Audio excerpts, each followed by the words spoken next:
Good morning. It's Ayya Vimala. It's Sunday morning, at least here in Crystal Lake, November 29th.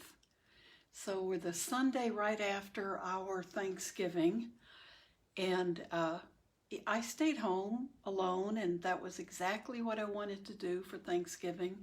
But I notice for any kind of holiday, and I don't think I'm feeling it so much this year, other than just thinking, oh, I miss my traditional, the people I would get together with.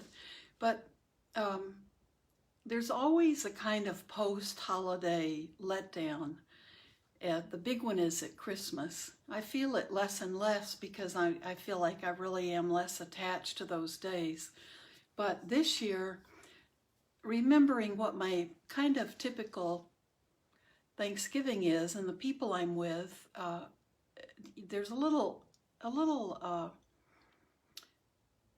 it isn't even sadness, but it's, oh, okay, Thanksgiving's over and I didn't get together with those people, with my little family and our good friend Katrina, who comes over from London every year and couldn't come this year. It's a thing that is a nice point of the early winter, or the going from fall into winter season. And I don't know if any of the rest of you experience a little bit of it's that letdown. It's like, okay, now we've got to gear up for Christmas. And this year, Christmas is our national biggest holiday for secular people and religious people both. That is such a big holiday here, and now I'm sure most of us are thinking, well, okay, around Christmas we're going to start seeing the results of what happened because people got together on Thanksgiving and we're flying more and traveling. So it's a different feeling, isn't it? It's not, the energy feels a little bit low to me right now. For me personally, and so I might be projecting it out, but I feel maybe it's not this kind of embracing of Christmas coming up. It's more of, well, let's see what's going to happen. In about 2 weeks, we'll know how the extent of the damage that was done with how our entire society reacted to Thanksgiving in terms of closer contact and not using masks and traveling, and so we'll see. So it's a different feeling. It's not like, oh boy, let's begin to decorate for Christmas. So I don't know. Let me know how the rest of you are feeling. It's been a fine few days for me and relatively quiet. Last night I was finishing some long essay questions for a course I'm taking, and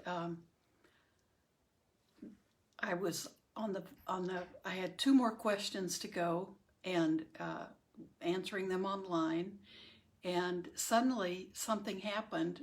I don't even know what I could have touched. The way my laptop was positioned, I couldn't even imagine that I had touched anything, but I think I erased all of the answers to all of the questions I had just answered. So I thought, okay, I have to stop now because this mysterious thing happened. I looked and looked thinking they'd show up somewhere else. Didn't find them, so I thought, time for me to just walk away from the computer, and when I'm get up in the morning, I can work and with a fresh mind start all over with the questions. And I can't move on to the next unit until I get this part of it into the computer, and then the next part unlocks. So that was my biggest sad thing that, okay, I don't know if I was disconnected then, but it disconnected from my computer, from my phone. So anyway, I was able to handle that disappointment that my answers were all erased and went up somewhere where I can never recover them, so I have to do it all over again. But if that's the worst that happens to me this weekend, I'm very happy with that. I'm okay. I wanted to just go back to something that we used to do more often that I think is really important, and it's a way for us to practice our precepts. It's just another way of wording it that I got from Sylvia Boorstein in a book that of hers. But it's a way to wake up every day and set the day off right, and it's using our 5 precepts to be the focus of those intentions. The lovely thing is, if you have taken precepts, or even if you haven't, these are beautiful, and it might give you an idea of what the precepts are setting up in us that becomes our natural behavior. But I love thinking about this as these are my intentions for the day. And then we're kind of set for our day to be more mindful. It's an opportunity for us to be more mindful when we wake up, and we're more conscious and aware that these precepts are important to us. And it's just reminding us to be honest, to be kind, and letting that be the most important part of our day instead of something else that could easily override the precepts. So let's read these together. What are my precepts for today? What are my intentions for today? So we're not even calling them precepts. These are daily intentions. On behalf of myself and all beings, so we're sharing merit right away, and we're acknowledging that these intentions always need to be about what's best for me and what's best for others. On behalf of myself and all beings, I intend to refrain from consciously hurting anyone. I intend to refrain from overtly or covertly taking what is not mine. I intend to be sure that my speech is kind as well as true. I intend to refrain from addictive behaviors that confuse my mind and lead to heedlessness.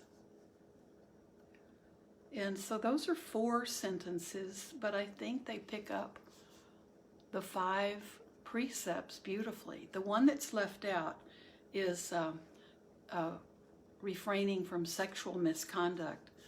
And I think that's included in these. So I intend to refrain from consciously hurting anyone.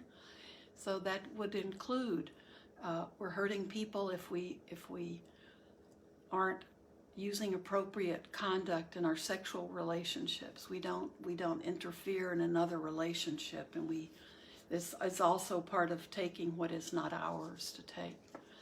So these 4 sentences cover everything, and I love the phrasing. Instead of just thinking about drugs and alcohol being substances that we should refrain from using because they lead to heedlessness, or there's a possibility they lead to heedlessness. This is, I intend to refrain from addictive behaviors that confuse my mind and lead to heedlessness. And we know that any kind of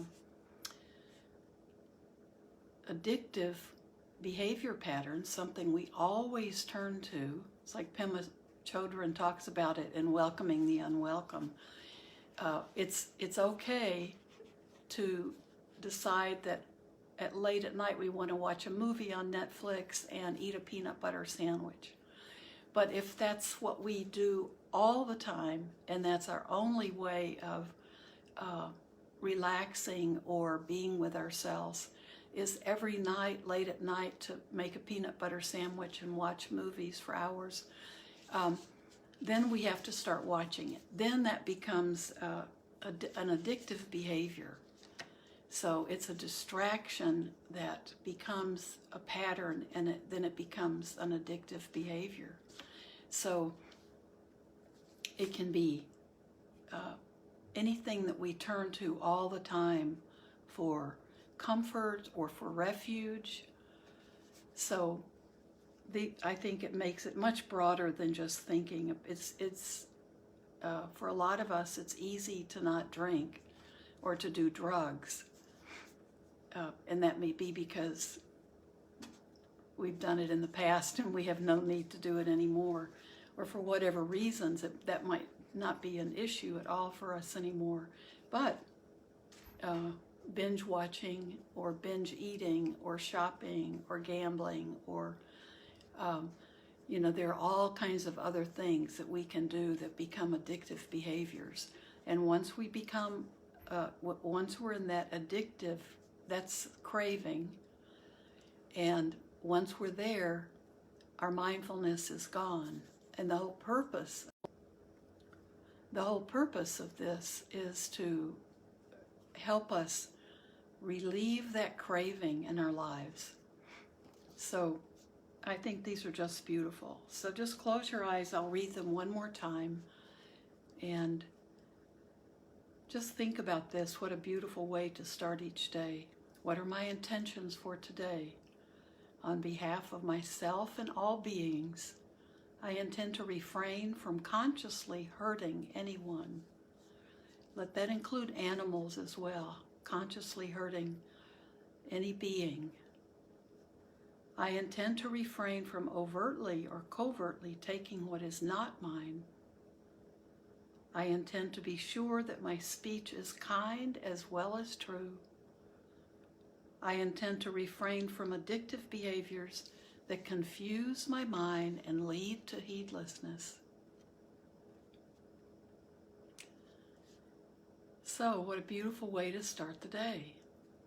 And I really recommend this. I think starting the day this way, we don't have to start the day with a list of, I've got to do this, this, this. We can depress ourselves before we get out of bed. But I think this way, these are our true intentions: to be kind, to be taking care of ourselves, to be then able to take care of others. So our true intentions need to be from this higher point of view, not how many loads of washing you might want to accomplish in the day, or how many meals you can prepare and freeze. I mean, those are really honorable things. But if we start out thinking that our intentions for today are just our to-do list, we're missing the point of the day, right? Everything we do can be done with our true intentions in mind, and running as that background for us. It's always there for us to tap into. Then if we notice that we're getting way off from those intentions, we get caught up in something, or we start thinking that we've got to hurry, we lose sight of our intentions, or we're running from one thing to another, or have too many projects on our plate, which is easy to do even during a pandemic where you're staying in a lot, maybe even more so. There's more distraction. There are more things to watch on Zoom, and more classes to take, or more things to just engage in.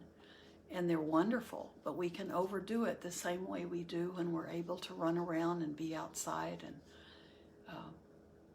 be going nonstop. We can do that inside as well. So take the time to set your true intentions for the day, and then everything else can follow from that. We sometimes get things really upside down. Like I'll think of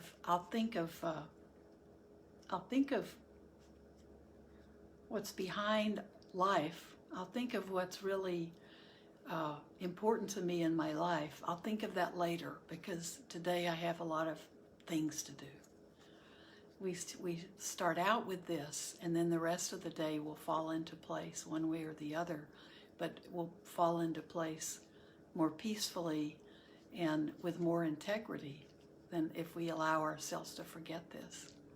So why don't we can do a short practice, then you can continue on if you have the time. And remember, there's nothing wrong if you only have time for a short practice. And there's nothing wrong with coming back during the day. When you see you have 10 minutes, if you have to, if you're going to have someone, I think of someone come to your patio. When I have company now, that's as far as anybody gets. We might talk in the grass or stand on the patio, or I can go right out to their car. So if somebody comes by, I can, we're not sitting and chatting inside, but you might have a bigger place. I have a very tiny place, so it wouldn't feel comfortable to people anyway to be in the space if they're being very careful with their social distancing. But if you have to wait for something, say you get ready for a Zoom class and you're all ready to go, but you've signed on maybe 15 minutes earlier than anybody else will come on, that's a wonderful time to sit and practice. You can do a body scan, you can do metta practice, you can just sit and see where you are in that moment. How am I doing? What's going on? Where is my mind? And a body scan is a beautiful way to do that. Take those few minutes you might have while you're waiting for something to happen and make a point of having that time, like getting ready sooner rather than later and having time to do something that is for you. And that's a perfect time to let it be a time to just check in with yourself. Watch your breathing. I was reading a small piece from one of Bhante Thanasaro's writings, and he talks about when we're meditating with the breath, we can really see that breath, not just as breath, but as energy. It's the energy coming in, the energy going out. And I thought, I'm aware of that, and we'll mention it sometime. So we can do that when we're sitting, and we take that little bit of time. It also lets us come more prepared to whatever we're going to, or whatever we're waiting. If they're waiting for something to begin, it's a beautiful way to be more prepared and to be more present then when the thing you've been waiting for is happening. And it's much better than kind of dashing in, at the last minute. Usually if we have a sutta study on Sunday mornings, I'm dashing from this over to the computer for Bhante Bhattacharya Sutta study, or the Dhammapada class. But I feel rushed. It's like I feel that I'm, I notice that it's harder for me to feel relaxed because I'm just moving from my position where my phone is over a few feet to sit in front of the computer. But it always feels like, I'm coming late to the class or right as they're starting. And I notice a difference because it's not the way I like to be at a Zoom class early. And that's time to check in. And if enough time, it's time to just it's a really good time for me to do a body scan. And that's the beginning. The body scan is really the beginning of the process of developing mindfulness, because we're connecting that body and our feeling sense, and then connecting that with our mind, and then allowing it to connect to everything else. So that body scan is always considered the beginning part of the practice. So now I've talked most of our time away, but why don't we just sit and begin practice, and then you can just continue. So, gently close your eyes.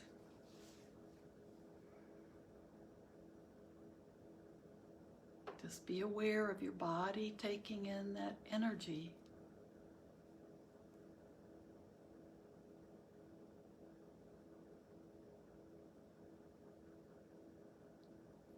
If your spine is lifted up, regardless of the posture you're in, sitting, standing, walking, lying down, you can let your spine feel uplifted, feel it stretching out. Then, as you watch your body breathing, you see that it just takes in more breath. It naturally brings in more energy. We can feel it in our bellies. Our lungs are filling with air, that pushes on the diaphragm. We feel our bellies rising and falling.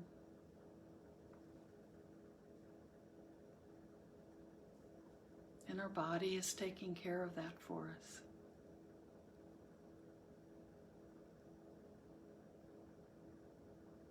We can start at the top of our head and move down through the body.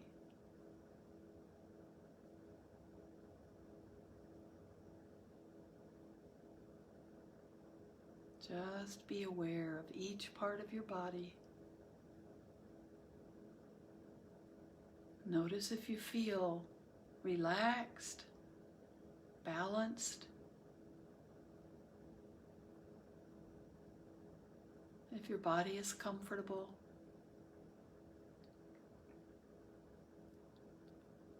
If you're even in your body, if you've had a crazy morning,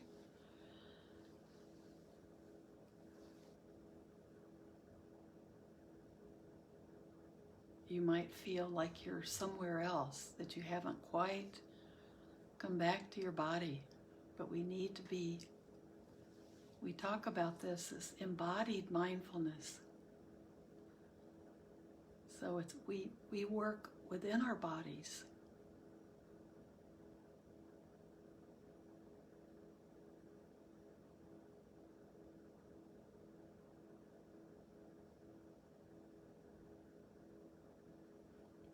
You want to feel that connection with your body and with the earth.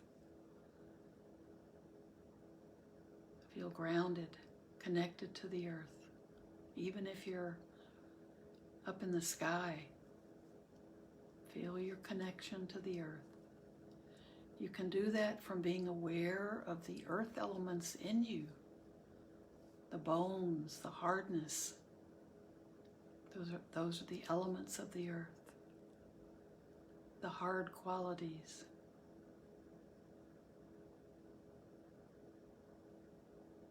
Our fingernails, our hair, our bones.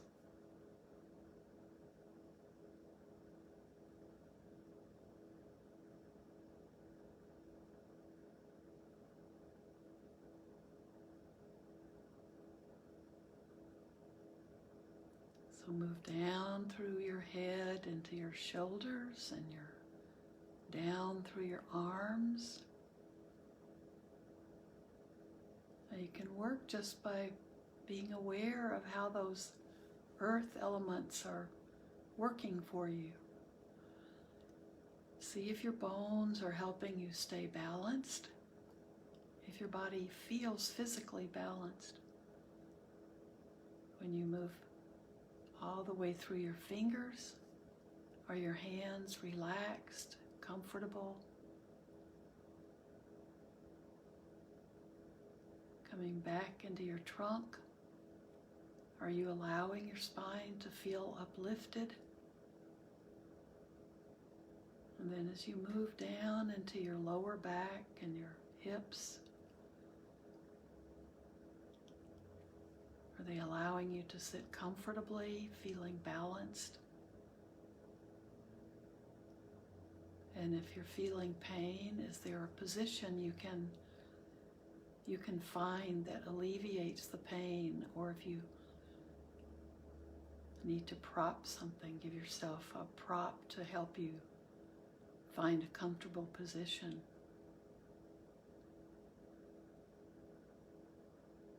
Maybe you're walking and you can feel your legs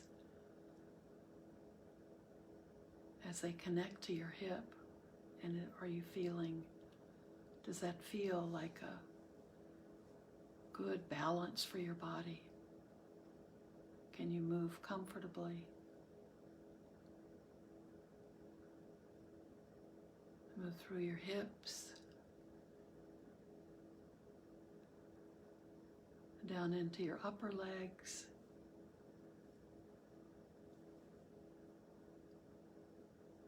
and our knees.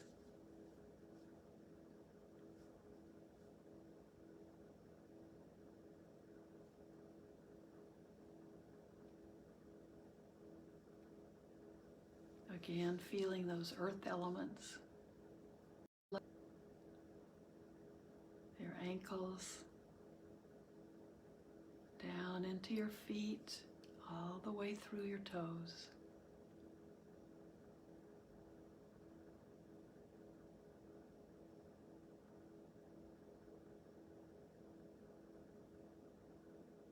And be aware, does your body feel more relaxed? Are you more at ease? Have you felt a little bit of the stress just drop away?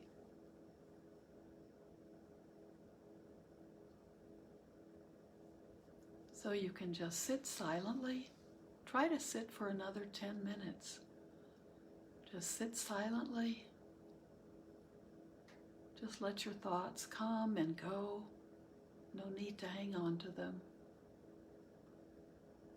We can go back to them after we practice. They won't disappear completely. Just be aware of those thoughts, but just let them go away when they see they're not getting attention from you. Your attention is on your breath, on that energy. As it comes into our bodies, it's immediately what we do with it, right? It's our fuel. So have a beautiful day. Don't get caught up in the post-holiday blahs. And think about your intentions every day when you first wake up. It's a beautiful time to do it. So, thanks for being here with me. And I'll see you on Tuesday morning.